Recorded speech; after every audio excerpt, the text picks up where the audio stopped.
Hello everyone! Welcome back to my YouTube short series where I'm attempting to make my own wedding dress as a beginner sewist. Currently, I'm attempting to make a mock-up of the underdress from a sheet I got from IKEA.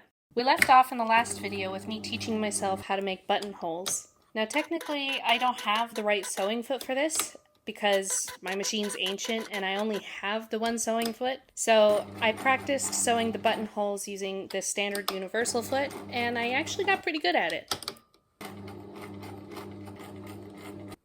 Unfortunately, the buttonhole that I made on the mock-up didn't turn out as nice as my practice ones, but I figured that I could try and hide this in the neckline. For reference, this is how the neckline of the underdress is supposed to look like. It has the closed channel for an elastic band, but since I don't like elastic, I made my own cord out of bias tape.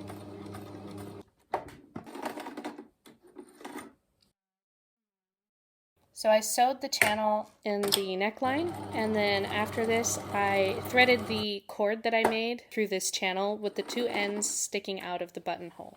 Now I have a neckline that I can freely adjust, and I can actually try the underdress on.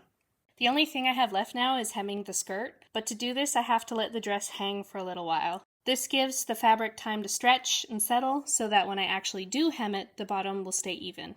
The things I'm happiest about with this underdress are how the sleeves fit, how their edges are finished with the bias tape, and how the dress sits around my shoulders. The sleeves fit snugly around my arms, and the cord I made is easily adjustable, and I think it looks really cute. The part that I'm the least happy about is the length. The fabric from the sheet was just too short, and I also wasn't a huge fan of how loosely the dress fits.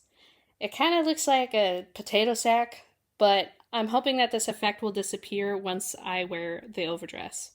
The only thing I would do differently is to use French seams so that I can turn the collar of the neckline inside out, because I think this looks really pretty. Overall, I'm really happy with how this whole thing turned out. Thank you guys so much for joining me on this first part of my journey.